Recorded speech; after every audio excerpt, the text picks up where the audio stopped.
प्रधानमंत्री नरेंद्र मोदी की टीम की एक खास बात है। यह खास बात यह है कि नरेंद्र मोदी तो अपने आप में विरोधियों के लिए बहुत बड़ी चुनौती है ही, लेकिन मोदी से भिड़ने से पहले विरोधियों को उन लोगों से भी भिड़ना पड़ता है जिन्हें नरेंद्र मोदी ने देश के अलग अलग हिस्सों में अपनी टीम के सबसे दमदार योद्धाओं के तौर पर उतार दिया है। अगर यहां पीएम मोदी की टीम के सबसे दमदार खिलाड़ी मुख्यमंत्री योगी आदित्यनाथ हैं यूपी में, तो उधर साउथ में एक ऐसा चेहरा तैयार है जिसे मोदी का साउथ वाला योगी भी कहा जाता है। कई लोग कहते हैं मोदी, उसके बाद अमित शाह या योगी, और उसके बाद अन्नामलाई। साउथ का योगी नाम दिया जाने लगा है अन्नामलाई को।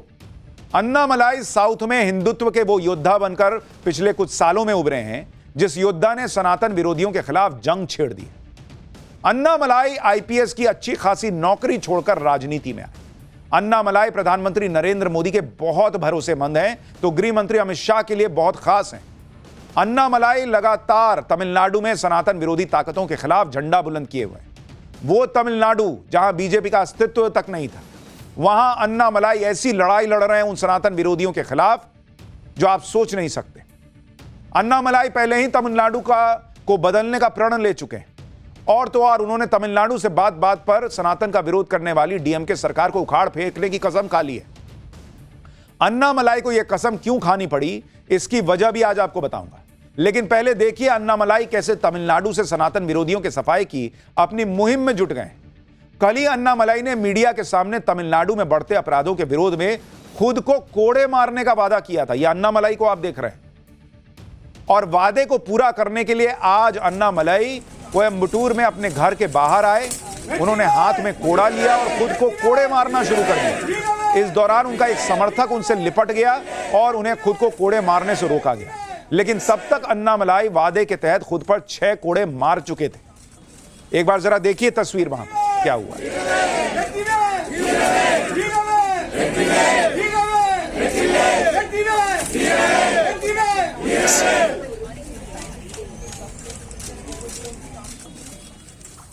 इससे पहले अन्नामलाई ने कल प्रेस कॉन्फ्रेंस के दौरान अचानक अपने जूते उतार लिए और कसम खाई कि डीएमके को सत्ता से हटाने के बाद ही वो अपने पैरों में चप्पल पहनेंगे।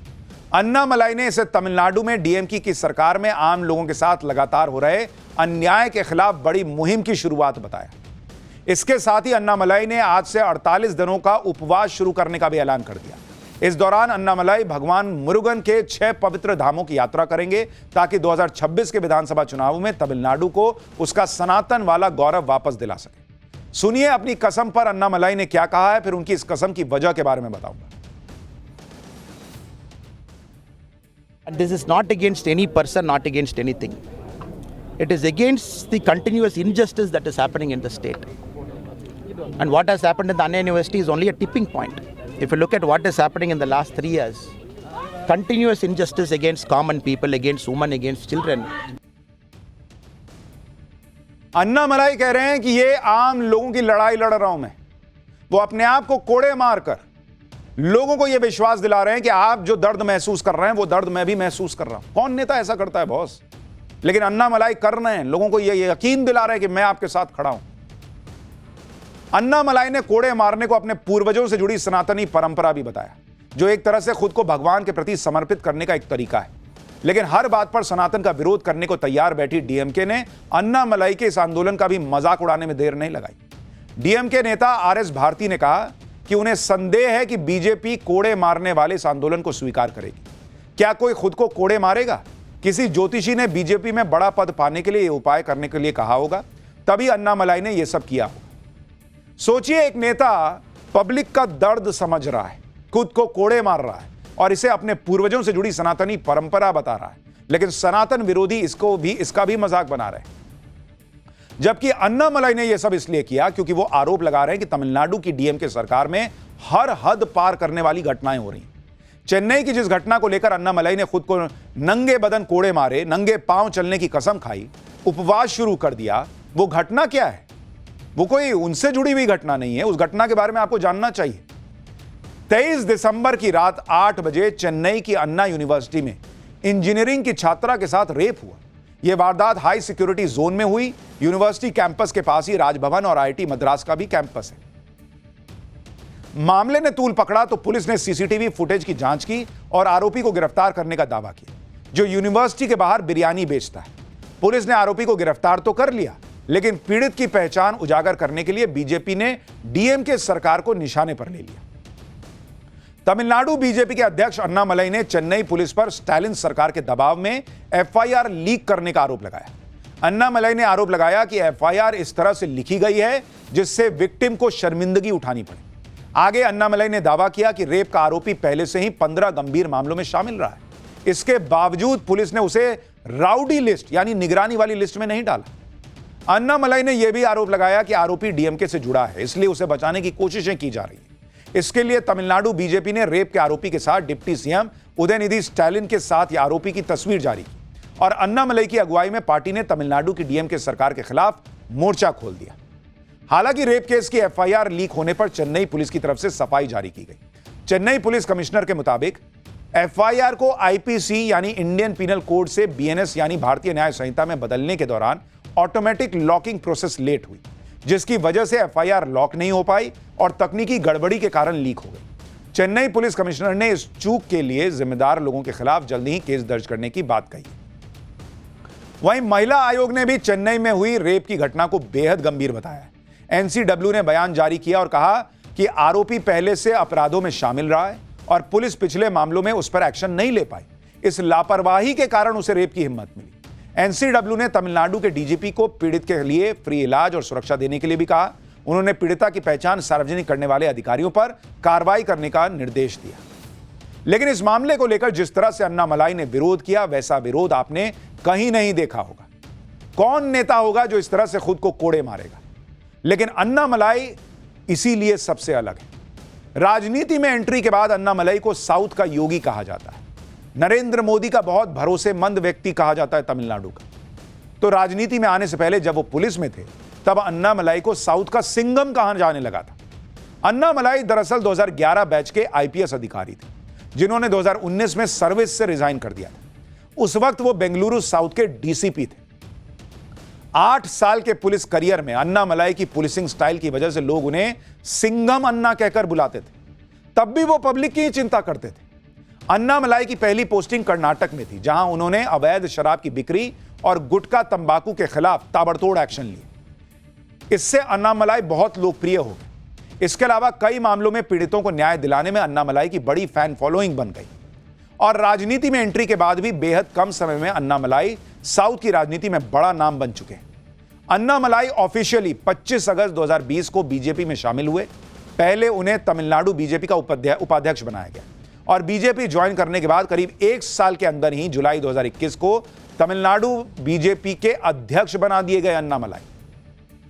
और यह सब हुआ अन्नामलाई की तेज तर्रार छवि के दम पर, क्योंकि बीजेपी में शामिल होते ही उन्होंने राज्य के लोगों से जुड़े मुद्दों को जोर शोर से उठाना शुरू कर दिया और इसके लिए पीएम मोदी भी कई मौकों पर अन्नामलाई की तारीफ कर चुके हैं। आप सुनिए पीएम मोदी कैसे अन्नामलाई की तारीफ करते हैं। इतना जबरदस्त नेता है अन्नामलाई। अन्नामलाई एक बहुत ही अच्छे आर्टिकुलेट है, यंग है, बहुत ही अपनी आईपीएस कैडर में बहुत बड़ी प्रतिष्ठित नौकरी छोड़ कर के आए हैं। दूसरा, लोग सोचते कि यार इतना बड़ा होनहार कैरियर छोड़ के आया आदमी तो डीएमके या डीएमके में चला जाता, उसकी तो जिंदगी बन जाती। तो वो वहाँ नहीं गया, वो बीजेपी में आया। तो लोग आप यार ये बीजेपी में गया मतलब कुछ मेटल है, कुछ अच्छे इरादे वाला इंसान लगता है, तो स्वाभाविक रूप से उसके आकर्षण का केंद्र बना है। और मेरी पार्टी की विशेषता है, हम हर स्तर के हर छोटे मोटे कार्यकर्ता जिसमें क्षमता है उनको अवसर देते हैं। खुद अन्नामलाई भी पीएम मोदी के बड़े फैन हैं। अन्नामलाई ने कैसे पीएम मोदी से अपनी पहली मुलाकात को याद करते हुए उनकी जमकर तारीफ की थी, वो भी सुनिए। एक बार 2021 मार्च अप्रैल समय में एक पार्लियामेंट्री बोर्ड मीटिंग था, तमिलनाडु असेंबली का कैंडिडेट फाइनलाइजेशन का मीटिंग था। I was inside that meeting. PM साहब हमारा अध्यक्ष पूरा उधर बैठेंगे जी, हमारा पार्लियामेंट्री बोर्ड का मेंबर्स बैठेंगे, इलेक्शन मैनेजमेंट कमेटी। तमिलनाडु में 5 आदमी का जगह था, हमारा स्टेट का डिसीजन होना। सो मैं एक बात बोलने का मैं देख लिया. I wanted to raise my hand to say something. अभी तक मैं पीएम साहब का एक साल पार्टी में आई नेवर स्पोक. पीएम साहब बोला अन्नामलई जी अब बोलो. मैं नाम पीएम का मालूम है. Clearly PM is like Annamalai ji अब बोलो. मैं का फर्स्ट शॉक है, because there is no way PM will know me. मैं अन्नामलई एक तमिलनाडु में एक कार्यकर्ता, इंडिया में अलग. Then later I understood PM का कोई भी व्यक्ति का PM will study. He will never forget name. Elephant का मेमोरी है. यानी अन्नामलाई प्रधानमंत्री नरेंद्र मोदी की खोज है, और यही नरेंद्र मोदी की एक बहुत बड़ी खासियत है. वो ऐसे लोगों को ढूंढ कर निकालते हैं कि नरेंद्र मोदी के नीचे भी लीडरशिप की लाइन लगती चली जा रही. कांग्रेस एक नेता खड़ा नहीं कर पा रही. यहां बीजेपी में एक, आप सोचिए बहुत साउथ में अन्नामलाई, और अन्नामलाई इधर देश के दूसरे हिस्सों में भी जबरदस्त पॉपुलर होते जा रहे हैं. आईपीएस बनने से पहले अन्नामलाई इंजीनियरिंग भी कर चुके थे और आईआईएम लखनऊ से एमबीए कर चुके थे.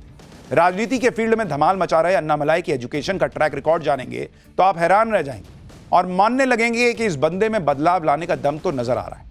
सुनिए, एक इंटरव्यू में जब मैंने अन्नामलाई से उनकी एजुकेशन पर सवाल पूछा था तो उन्होंने क्या जवाब दिया. इतना पढ़ा लिखा व्यक्ति, इतना शानदार करियर. नरेंद्र मोदी कह रहे हैं ना कि डीएमके एआईडीएमके चल जाते तो कितना बढ़िया करियर होता. वो क्यों बीजेपी में आए आपको समझ में आएगा. आप सुनिए उनके बारे में. अच्छा, मैं अगर पूछूं 10th में आपके कितने मार्क्स आए थे? 10th में मैं 85%, 86%. 12th में 94% जी. इंजीनियरिंग में? इंजीनियरिंग में 84%. और आईआईएम में क्वालिफाई करने के लिए? और 99.34% जी. और यूपीएससी में रैंक? यूपीएससी में मेरा रैंक 244. तो इतना सब कुछ हासिल करने वाला व्यक्ति आज खुद को कोड़े मार रहा है. क्यों? पब्लिक के अंदर यह विश्वास जगाने के लिए कि आप जो दर्द महसूस कर रहे हो, आप जो दर्द तमिलनाडु की सरकार के रहते हुए महसूस कर रहे हो, उसकी वजह मैं भी हूं, क्योंकि मैं उस सरकार को हटा नहीं पा रहा. मैं आपके लिए कुछ उस तरह से कर नहीं पा रहा, और खुद को सजा देकर पब्लिक में विश्वास जगा रहे हैं कि आपका दर्द मैं भी महसूस कर रहा हूं. ये हैं अन्नामलाई.